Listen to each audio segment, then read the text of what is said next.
Aanpoten werd mogelijk gemaakt door Limburgplant.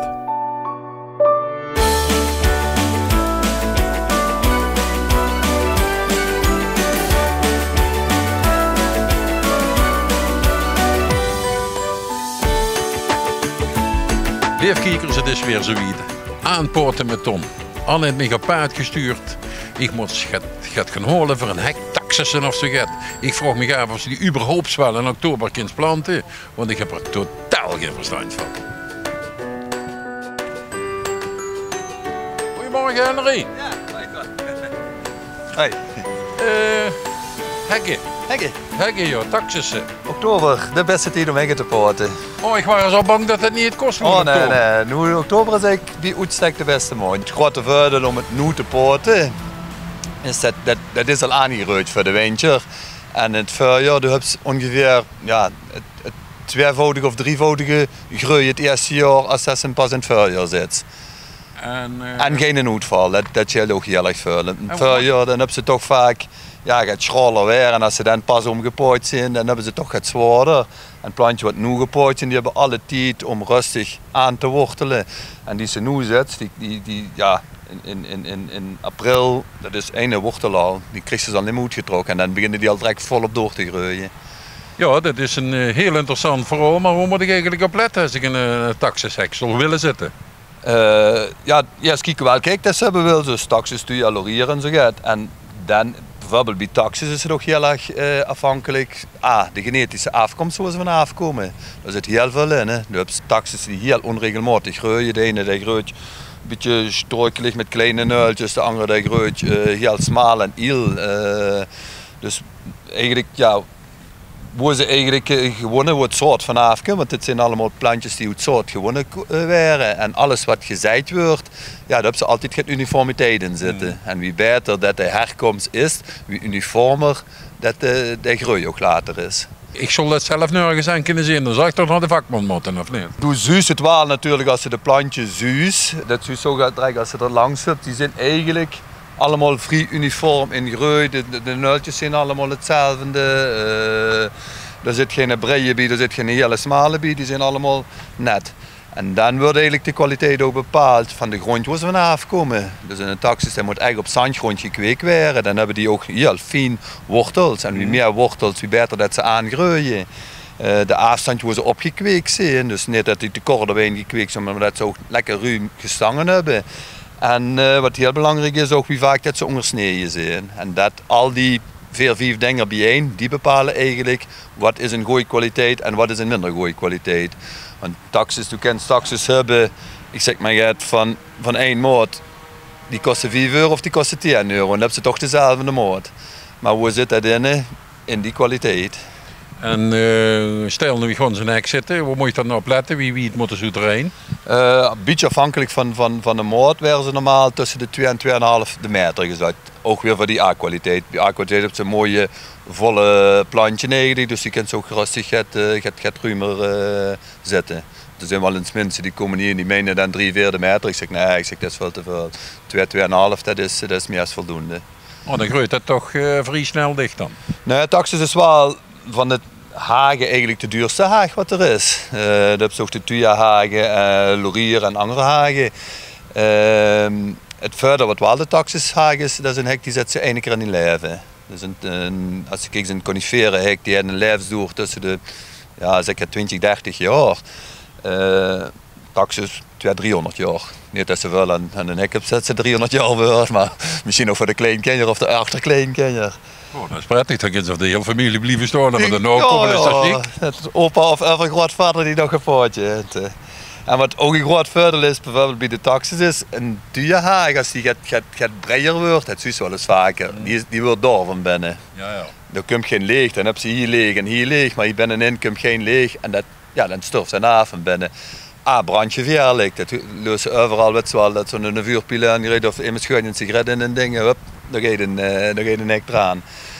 Ook dat is te voorkomen natuurlijk door altijd een hek, zeg ik altijd, hoeft niet breier als een 25, 30 centimeter te weren. Als je zo'n smal hek hebt, dan kun je ook het leeg binnen erin en dan gaat hij ook van binnen niks afsterven. Maar dan moet je vrij consequent in blijven met snoeien. De meeste mensen die snoeien en dan snoeien ze weer en snoeien ze weer en dan snoeien ze weer, maar ze laten hem eigenlijk ieder jaar onbewust gaat breien weer. En dan heb ze na 20 jaar zo'n breihek staan, waar dit allemaal door is. En ja, dan is die ook natuurlijk brandgevaarlijk. Het voordeel wat in de taxis ook heet, zot ze die vernachlässigd hebben met share en dat ze een paar jaar vergeten of zo. En die is zich uit de klauwen gegroeid. Je kunt ze boem terugpakken. Dat is alleen nog maar kaal stammen op staan. En dan springt hij ganz verse boet. En dat is de enige die dat samen met Laurier, die doen dat. Maar een tuienhaag, als ze die zo breed hebben en die knipt ze terug naar de stammen, die loopt nooit meer uit. Oh, dat is voor mij niet meer moeilijk, dan moet je taxis hebben. En 300 jaar, hè?